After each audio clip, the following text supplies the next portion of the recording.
인간은 누구나 자신이 가지고 있는 가치관과 세계관에 의해서 인생을 살아갑니다. 무슨 일을 선택하고 결정할 때에도 자신만이 가지고 있는 가치관과 인생에 의해서 선택하고 결정합니다. 그런데 그 가운데 가장 결정적인 순간에 선택과 결정은 자기의 삶 가운데 지배하고 있는 지배가치가 결정하고 선택하는 데 가장 큰 영향을 미친다는 겁니다. 지배가치입니다. 인류의 공통적인 지배가치가 있다고 한다면 보편적인 자유와 인권과 평화일 겁니다.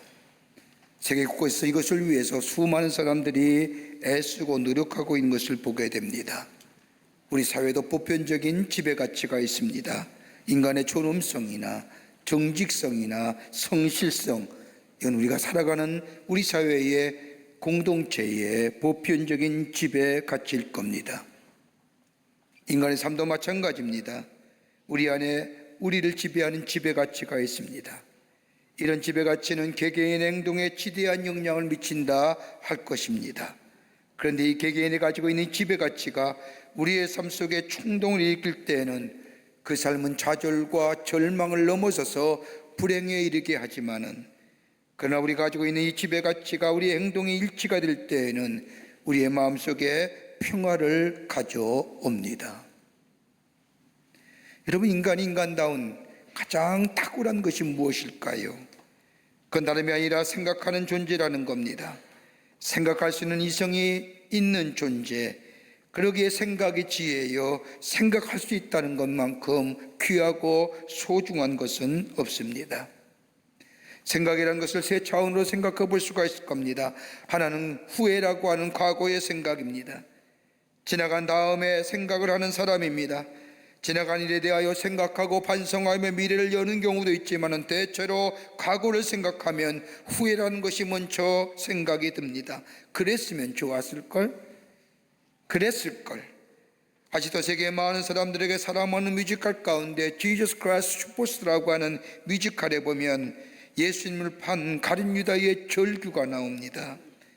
예수님을 팔고 유다가 죽습니다. 죽은 유다의 영혼이 다시 살아나 슬피 울부짖습니다. 왜 나한테 말씀하지 않으셨습니까? 십자가가 그렇게 중요하다고 왜 말씀하지 않으셨습니까? 십자가 뒤에 부활이 있다고 말씀하시지 왜 않으셨습니까? 그것을 알았다면 제가 왜 예수님을 팔았겠습니까? 절규지요, 후회지요. 지나간 다음에 돌이켜봐도 아무런 소용이 없습니다. 그러기에 어떤 시인은 후회라는 것은 인간이 겪는 가장 무서운 고통 중에 고통이라고 표현한 것을 들을 수가 있습니다. 또 하나 있습니다. 현재라고 하는 생각입니다. 깨달음이지요. 깨달음이라고 하는 생각은 현재에 있는 것이고 거기에 행복이 있습니다. 의미를 생각하고 그로 인하여 기뻐하는 생각입니다.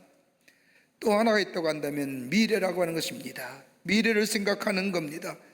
신앙적 단어로, 성경적 단어로 우리는 소망이라고 부릅니다. 다가올 미래의 세계들, 미래의 약속들. 그런데 이 소망은 희망과 다릅니다. 희망은 내가 생각하는 바람이고 그랬으면 좋겠다고 하는 막연한 바람, 다분히 주관적이라고 한다면 소망은 약속 위에 세워진 것이기에 반드시 이루어질 것입니다. 우리 다 구원받은 백성입니다. 예수님을 구주로 영접하고 하나님 나라의 백성의 삶, 여러분이 갖는 가장 큰 소망은 남은 것이 아니라 죽음의 끝이 아니라 죽음 뒤에 주께서 우리에게 약속하신 것처럼 저 영원한 나라의 영원한 생명을 얻는 것, 이건 우리에게 소망으로 주신 약속인 것인 줄 믿습니다. 여러분, 우리 안에 영생이 있음을 믿습니까? 이거 믿을 수 있어야 됩니다.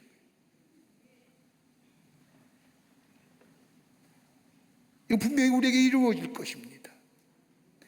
여러분은 본문 말씀을 자세히 읽어보면 우리가 이 말씀을 이해하기 위해서는 왜 예수님이 이 말씀을 누구에게 하신 말씀인가, 이것을 알면 이 말씀을 좀 더 쉽게 접근할 수가 있습니다. 누가복음 16장 14절의 말씀을 보면 이 말씀을 하시기 전에 예수님이 바리새인들은 돈을 좋아하는 자라 이 모든 것을 듣고 비웃거니라고 하는 말씀을 하십니다. 예수님이 하나님 나라의 복음을 전하며 하나님 나라의 말씀을 전할 때에 땅의 것에 가치를 주고 땅의 것에 의하여 사는 바리새인들이 하나님의 말씀을 듣기보다는 세상의 것을 더 좋아했다고 하는 예수님의 말씀, 그러기에 하나님 나라의 말씀을 전하는 예수님을 비우셨다고 하는 말씀입니다. 그러면서 예수님은 저 바리새인들을 향해서 오늘 유명한 부자와 나사로의 비유의 말씀을 하십니다. 오늘 본문의 말씀을 보면 부자는 날마다 향락을 누리며 세월을 보냅니다. 이런 부자의 집 앞에 나사로가 하는 거지가 몸에 상처가 난 상태로 부자의 상에서 떨어지는 음식을 주워 먹고 삽니다. 어떻게 고통스럽게 살다가 비참하게 죽고 부자도 생명이 다하여 죽습니다. 부자의 상 아래서 얻어먹고 살았던 나사로는 아브라 품에 안겨서 있는데 부자는 저 지옥에 떨어져 고통 가운데 있습니다. 그러던 어느 날 문득 하늘을 쳐다보니까 부자가 아브라함 품에 안겨 있는 나사로를 발견하면서 아브라함에게 말합니다. 아브라함이여, 나를 긍휼히 여기사 나사로를 보내어 그 손가락 끝에 물을 찌고 내 자신의 혀를 서늘하게 해달라고 부탁을 하자 아브라함이 말하기를, 너는 살았을 때 좋은 것을 받았지만 나사로는 고난을 받았으니 나사로는 위로를 받아야 될 것이고 너는 괴로움을 당하는 것이 마땅하다 이야기하면서 너와 나사로 사이는 큰 구덩이가 있어 가고자 해도 갈 수가 없고 오고자 해도 올 수가 없다고 하며 거절합니다. 이 말 들은 부자가 아브라함에게 또다시 부탁하기를, 저 땅 아래에 있는 우리 형제 다섯이 있는데 나사로를 보내어서 저들이 고통받는 이곳에 오지 않도록 이야기해달라고 부탁하자 아브라함이 대답하기를, 그들에게는 모세와 선지자들이 있으니 그들에게 들으라고 말합니다. 그러자 이 말을 들은 부자가, 아닙니다, 모세와 선지자는 이미 죽었지 않습니까?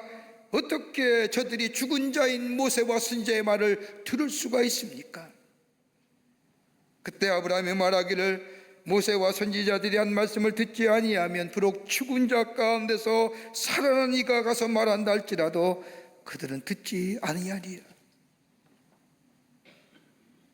죽은 자의, 모세와 선지자의 죽은 자의 말을 듣지 않는 자가 어찌 산 자가 한다고 해서 하나님의 말씀을 전한다 할지라도 들을 수 있겠느냐. 하나님의 말씀은 영원한 말씀인데, 살아 생명력 있는 말씀인데,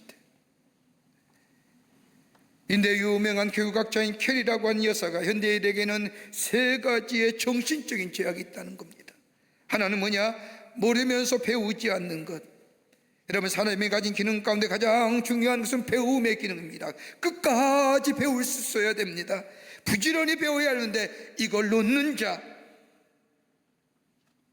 정신적 죄악이라는 거예요. 두 번째는 알면서도 가르치지 않는다는 겁니다. 나만 알아서는 아니 됩니다. 모든 사람의 진리를 공유할 수 있어야 됩니다. 그러기에 진리를 가르치고 전하는 것, 이거 게을리하는 자 죄 짓는 거라는 거예요. 정신적인 죄. 또 하나 있다고 한다면 할 수 있으면서도 하지 않으려 하는 것, 실천적 의지가 결여되어 있는 정신적인 적. 이렇게 해야 되겠다, 저렇게 해야겠다 아는 것은 많은데 우리의 삶 속에 실천적 의지가 결여되어 있는 죄악이라는 겁니다. 여러분, 이런 죄악은요, 하나님의 능력이 나타나지 않습니다. 말씀을 알면 말씀이 우리 삶 속에 실천되어야 하나님의 능력이 나타나는데 하나님의 능력을 소멸시키는 겁니다. 이런 것이 모여질 때에 자기 자신을 잃어버립니다. 물질을 잃어버려서 자기 자신을 잃어버리는 것이 아니라, 명예와 지위를 잃어버려서 자기 자신을 잃어버리는 것이 아니라, 가장 중요한 것을 잊어버리게 될 때, 내 삶의 가장 중요한 지배의 가치를 잊어버리게 될 때에 그 삶은 진정으로 잊어버린 삶 된다는 겁니다. 오늘 본문의 말씀은 이러한 의미에서 이 시대를 사는 우리들에게 귀한 영적인 교훈과 도전을 주십니다. 함께 몇 가지 말씀을 나눠보며 은혜 받기를 원합니다. 첫째는 마지막 때가 있음을 기억하라는 겁니다. 오늘 본문에 나오는 부자의 모습을 보십시오. 19절의 말씀을 보면 부자의 모습을 이렇게 적고 있습니다. 한 부자가 있어 자색 옷과 고운 베옷을 입고 날마다 호화롭게 지내더라. 자색 옷을 입었다는 것은 귀족의 신분임을 얘기합니다. 옛날엔 신문에 따라서 옷의 색깔도 모양도 달라졌다는 겁니다. 자색 옷을 입었다는 것은 귀족이고, 더 나아가 고운 베옷을 입었다는 것은 아무나 입는 옷이 아닙니다. 베옷에도 고운 것은 사치스럽다는 것, 호화스럽게 지냈다는 것, 날보다롭게 호화롭게 연락했다는 겁니다. 흔히들 이 말씀을 읽으면서 자신이 열심히 노력해서 모든 물질 내 마음대로 쓰는데 무슨 문제가 되느냐라고 반문하시는 분들 계실지 모르지만, 10계명의 제4계명의 말씀을 보면 안식일을 기억하여 거룩하게 지키라는 말씀을 있습니다. 예수님도 왜 이 말씀을 하셨는가? 이 말씀과 연관시켜 생각해보면 이해가 됩니다. 안식일을 기억하여 거룩하게 지키라는 말씀은 엿새 동안 힘써 내 모든 일을 행하고 지키라는 겁니다. 그리고 마지막 날에는 주님과 함께 더불어 쉼을 누리라는 겁니다. 엿새 동안 아무것도 하지 말고 안식일에 쉬라는 것이 아니라 열심히 엿새 동안 일하고 하나님의 날을 하나님과 더불어 거룩하게 쉬며 안식하며 영혼의 안식을 누리며 지키라는 겁니다. 그런데 오늘 본문의 말씀을 보십시오. 이 부자는 날마다 everyday 안식이라는 게 없습니다. 주님과 함께 안식하는 게 없습니다. 매일 놀고 마시고 호화스럽게 연락했다는 겁니다. 다시 말로 말하면 놀고 먹는 사람이라는 겁니다. 놀고 먹되 놀고 먹으로 끝나는 것이 아니라 호화롭게 연락을 지켰다는 겁니다. 사치와 방탕이라는 겁니다. 그런데 문제는 뭐예요? 끝이 있음을 모르었다는 겁니다. 마지막이 있음을 알지 못하였다는 겁니다. 종말이 있다는 사실을 몰랐다는 겁니다. 여러분, 가보니 이기적이고 욕망적이며 자기만 아는 삶이며 자신의 삶에 치우쳐 사는 삶의 가장 결정적인 문제가 뭐냐? 끝이 있음을 모르는 겁니다. 다른 사람의 아픔이나 다른 사람의 고통이나 아랑곳하지 않습니다. 자신만 즐기고 편하면 된다는 생각에 환락에 매여 삽니다. 짧은 인생이니 즐기자는 겁니다. 그러기에 연락하며 사치하며 방탕합니다. 오늘 나오는 부자는 철저하게 이기적이고 욕망적이고 그러기에 염세적인 삶으로 자기 삶을 즐기며 사치하며 방탕했다는 겁니다. 영원히 살 것 같았지요. 그런데 오늘 본문의 말씀을 보면 부자와 나사로는 둘 다 죽었다. 마지막 있음을 기억해야 됩니다. 하나님 앞에 서는 시간이 있음을 기억해야 된다는 겁니다. 서대에 어떻게 하나님 앞에 설 수 있었냐? 자기가 산 그대로 심판을 받는다는 겁니다.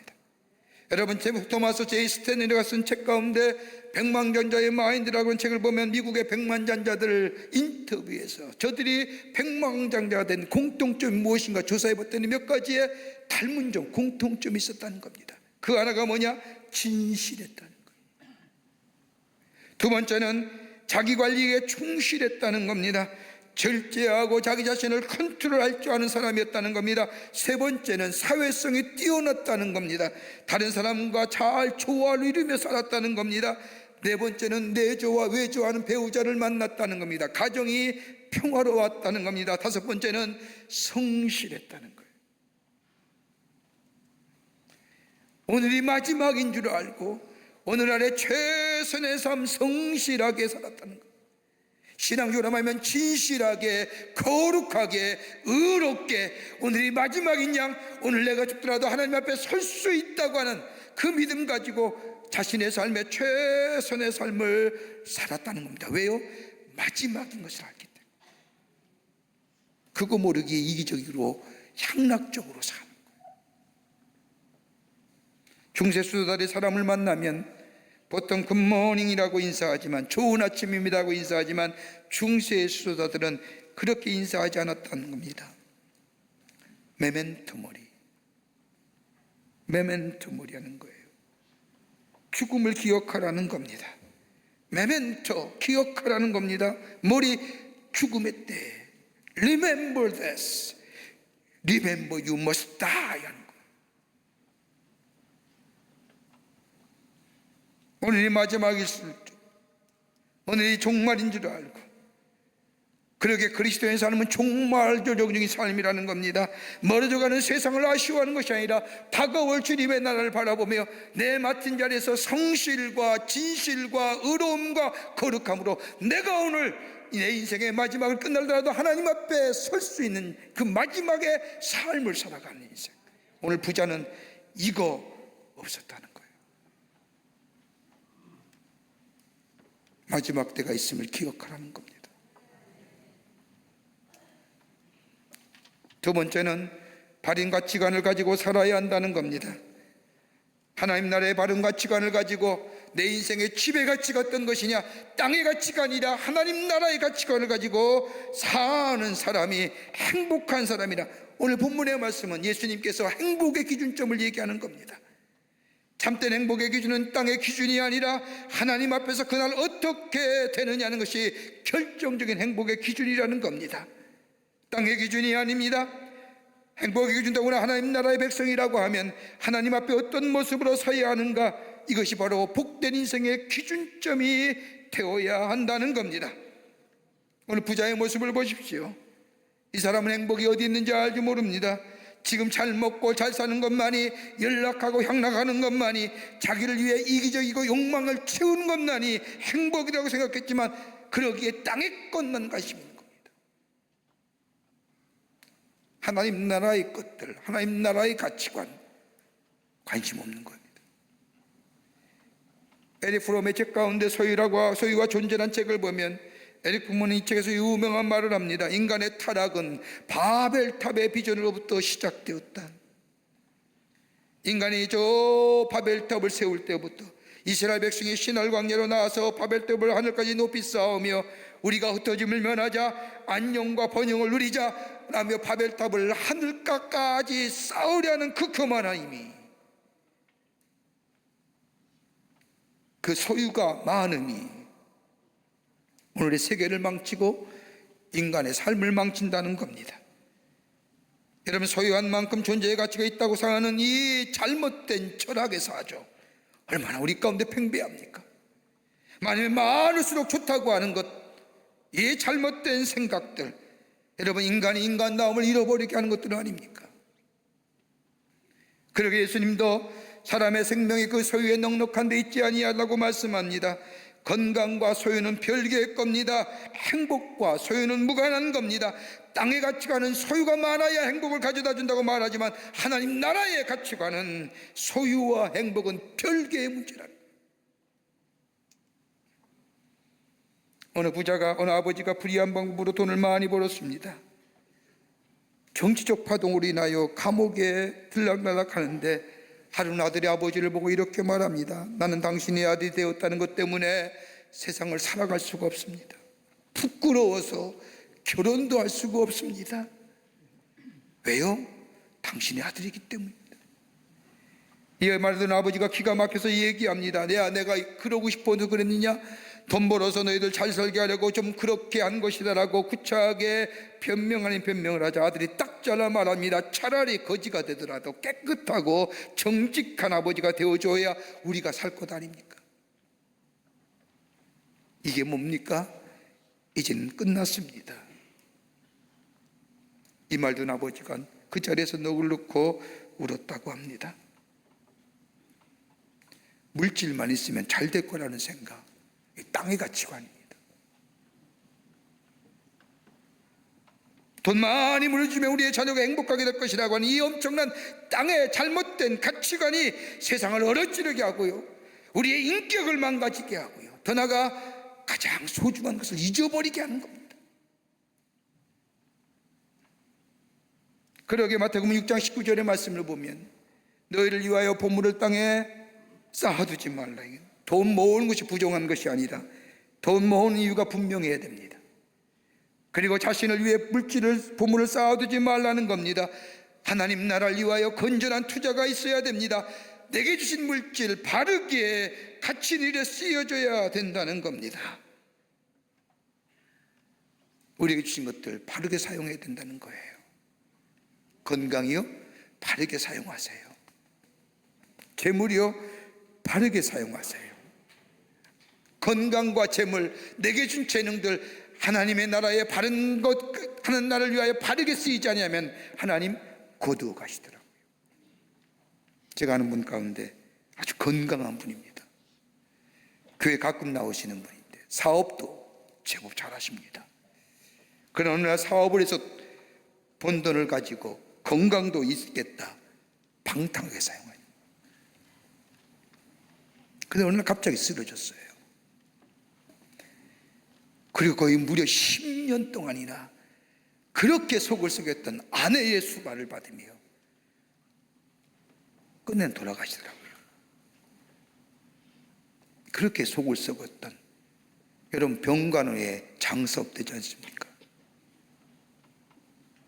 건강 있고 재물 있을 때 마음대로 사용하다가 쓰러지니 그렇게 속썩였던 아내의 수발을 10년 동안이나 수발받은 그 아내가 다 받아내는 거예요.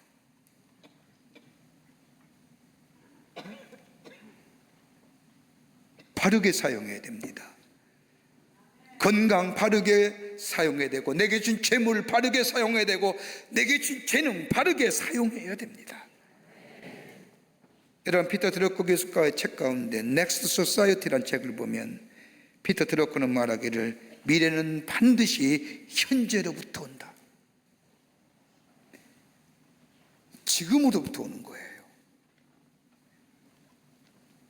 내가 지금 어떤 모습으로, 어떤 자세로, 어떤 가치관을 가지고 내 인생의 지배 가치관이 어떤 것이겠다 해서 내 인생이, 미래가 지금 오는 겁니다. 내 인생을 지배하는 지배 가치관은 어떤 것이냐? 땅의 것이냐? 하나님 나라의 가치관이냐? 내게 주신 건강과 내게 주신 재물과 내게 준 재능들 바르게 사용하는, 거기 이 땅에 하나님 우리의 삶 속에 풍성함과 풍요로움과 더불어 하나님 주신 참된 삶, 참된 생명, 행복한 삶의 모습으로 복된 자로 살아가게 될 줄 믿습니다. 끝으로 긍휼을 베푸는 인생이어야 됩니다. 긍휼. 오늘 본문에 말씀해 주시는 또 하나의 귀한 교훈은 하나님 앞에 섰을 때 우리가 무엇으로 평가되느냐는 겁니다. 잘 살고 의롭게 살고 깨끗하게 좋은 일 많이 하고 선한 일 많이 하고, 이것이 아니라 오늘 본문이 주는 또 하나의 귀한 영적인 교훈은 긍휼함이 있었느냐라는 겁니다. 오늘 본문의 말씀을 보십시오. 이와 유사한 말씀이 누가복음 12장에 나오면 보면 어리석은 부자의 비유가 나옵니다. 어리석은 부자의 비유의 말씀을 보면 이 부자는 돈을 어떻게 벌었는가 대해서 말씀이 있습니다. 열심히 땀 흘려서 농사를 졌습니다. 수확의 열매가 많았습니다. 그리고 그 수확의 열매를 가지고 창고를 더 넓히고 그 창고에 넣고 내가 이제는 편히 쉬고 놀고 먹으리라, 이렇게 얘기합니다마는 16장에 와서는 오늘 본문의 말씀을 보십시오. 이 부자는 어떻게 돈 벌었는가가 나오지 않습니다. 땀 흘려 벌렸다는 얘기도 없고, 다른 사람에게 못할질해서 돈을 벌었는지, 부정한 모습으로 돈을 벌었는지 별 돈 버는 이유가 없습니다. 그러니까 어떻게 생각합니까? 주신 거예요.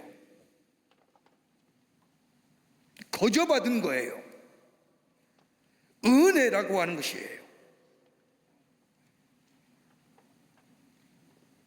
그런데 이 부자가 음부에 떨어져 불꽃 가운데 괴로워하는 신음을, 이유를 설명하는 오늘 본문 말씀은 21절에 이렇게 얘기합니다.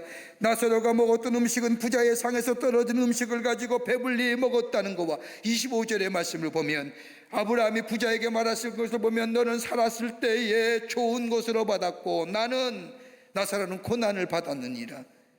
이렇게 볼 때 부자는 나사로에 대하여 전혀 거저 받았는데, 자기도 땀 흘려 벌어서 자기의 노력을 가지고 그 재산을 모은 것이 아니고 거저 은혜로 받았는데 그 은혜 베풀지 않았다는 거예요. 불쌍히 여기는 마음이 없었다는 겁니다. 여러분, 의로움은 얼마나 의롭습니까? 깨끗함은 얼마나 깨끗합니까? 여러분, 우리가 무엇으로부터 구원을 받았습니까? 하나님의 긍휼하심이 아니었습니까? 긍휼하심에 담겨진 하나님의 사랑과 자비가 죄로 말미암아 죽을 수밖에 없는 우리들을 구원하시기 위해서 긍휼함을 가지시고 당신 하나밖에 없는 예수님을 이 땅에 보내주셔서 우리의 죄를 위하여 대속물로 세워주시고 우리에게 구원과 영원한 생명을 허락해 주신 그 하나님의 놀라운 긍휼하심, 여러분, 그것 때문에 우리가 구원받은 거 아닙니까? 그 은혜가 우리 가운데 있지 않냐 말이에요.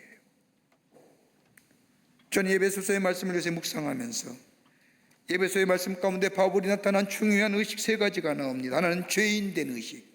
나는 죄인이야. 여러분, 그건 죄인이 아니옵니다.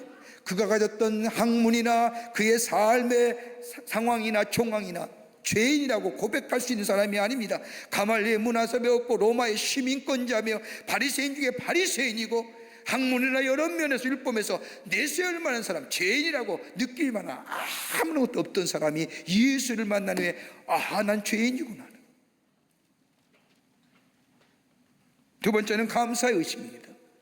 예수님이 나를 위하여 십자가에 달려 돌아갔다는 그 놀라운 은혜, 그걸 생각할 때마다 감사가 넘쳐납니다. 나 대신 죽으신 예수님에 대해 이것을 생각할 때마다 하나님 앞에 감사의 마음이 생기는 겁니다. 여러분, 우리가 주일마다 드리는 감사의 예물 있지 않습니까? 여러분, 감사의 예물의 의미가 뭘까요? 감사 헌금의 의미가요. 우리의 삶 가운데 놀랄 만한 일, 특별한 일이 생겨서 하나님께 감사할, 그것이 감사의 예물의 성격일까요? 아닐 겁니다. 하나님의 은혜를 경험하며 하나님의 긍휼하심을 경험한 사람들, 내가 사는 그 자체가 하나님의 은혜라고 생각하는 사람들이 그 삶 가운데 감사가 넘치기에 하나님 앞에 예물 드리는 것이 감사예요. 헌금이 아닙니다. 신앙 고백이에요. 감사의 헌금은 신앙 고백이에요. 11조도 신앙 고백입니다. 신앙이 없이는 하나님 앞에 드릴 수 없는 것들입니다. 우리를 긍휼히 여기시고 우리를 위하여 예수님을 이 땅에 보내서 속죄제물에게 주신 그 하나님의 놀라운 은혜와 사랑, 긍휼하심에 담겨져 있는 그 하나님의 사랑과 자비, 그러기에 바울은 또 하나의 의식, 사명의 의식, 이거 전하는 겁니다. 오늘 이 부자는 긍휼함이 없는 겁니다. 마태복음 5장의 말씀을 보면 긍휼히 여긴 자는 복이 있나니 저희가 긍휼히 여김을 받을 것이요. 여러분, 긍휼히 여기는 마음이 하나님의 마음이고 수직의 마음이고 위로 내려오는 마음이고 예수의 마음이고, 그러기에 너희 안에 이 마음을 품으라. 그 예수의 마음이 어떤 마음일까요? 긍휼히 여기는, 컴패션 하는 거예요. 윌리엄 바클레이가 쓴 책 가운데 예수의 마음이라는 책을 보면 바클레이가 그 속에서 예수님이 생각하시는 죄는요 다른 것이 아니라 긍휼함이 없는 마음이 죄라는 거예요. 여러분, 지금 우리나라나 전 세계가 이 코로나 바이러스 때문에 얼마나 두려움과 공포 가운데, 불안 가운데 삽니까? 저 중국 땅에는 3만 명이 감염됐고 700명이 죽어나가고, 우리나라도 24명의 확진자가 생겨서 우리나라의 전체가, 아니 전 세계가 불안과 공포와 염려 가운데 있지 않습니까?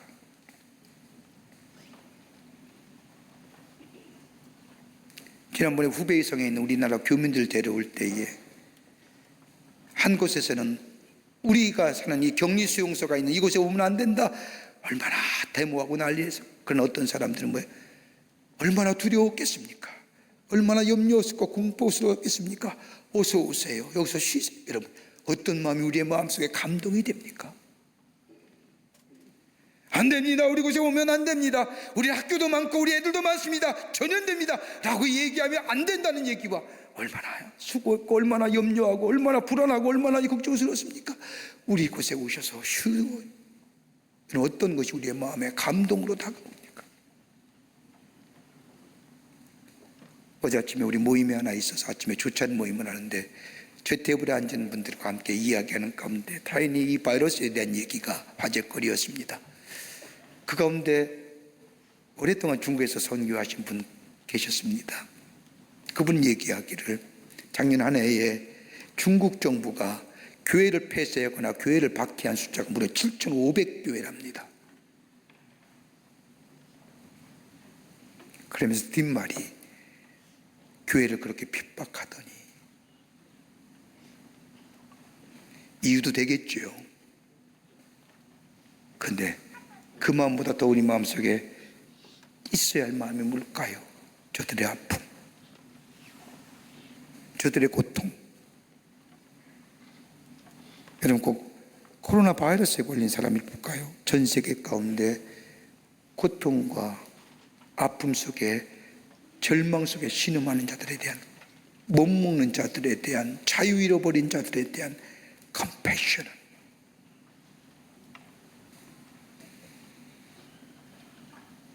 여러분, 아직도 세계 많은 사람들에게 큰 감동으로 남아있는 사람이 누굴까요? 아마 마도 테레사여서 할 겁니다. 유고슬라비아에 속했던 마게도니아 스코플레라고 하는 작은 마을에 태어난 이 여인, 자구 최고의 여인, 고등교육을 받지 못했던, 그럼에도 불구하고 하나님을 향한 사랑하는 마음이 있어 18살에 아일랜드의 수녀원에 들어가죠. 여러분, 지금같이 사람에 대한 평가는 이 시대에 산다면 이 머더 테레사는 전혀 시장성 없는 여인입니다. 그런데도 이 여인이 큰 감동을 주는 것은 다름이 아니라 저 수녀가 되기로 소원하고 캘카타에 가서 봉사하다가 겨덱을 길리지 않습니까? 이걸 요양하기 위해서 열차를 타고 캘카타를 떠나갈 때 그 주변에 수많은 인도의 사람 보면서 성령의 음성이 들려오는 거죠. 저들을 돕겠다고 하는 궁일이 여기는 마음. 그 마음이 한 번으로 끝나는 것이 아니라 지속됐을 때 지금도 수많은 사람들에게 감동을 주고 신금을 잃고 마음을 울리는, 왜? 컴패션. 부자가 음부타는 불꽃 속에서 비로소 뉘우치지요. 불쌍히 여겨달라고요. 부자의 외침에 아브라함은 단호히 거절합니다. 왜요? 베푸는 때가 있는데 때를 잊어버린 거예요. 사랑하는 성도 여러분, 우리 하나님 앞에 마지막 때에 어떤 모습으로 쓸까요? 내게 준 재능과 내게 준 건강과 내게 주신 재물들, 바른 가치관, 나를 지배하는 지배 가치관의 바른 가치관 가지고 사용하고 있나요? 그리고 긍휼히 여기는 마음이 있나요? 이 속에 하나님 우리 이 땅에 살면서 풍요로움을 주시고요, 주께서 약속하신 약속의 성취가 우리 가운데 이루어지게 될 줄 믿습니다.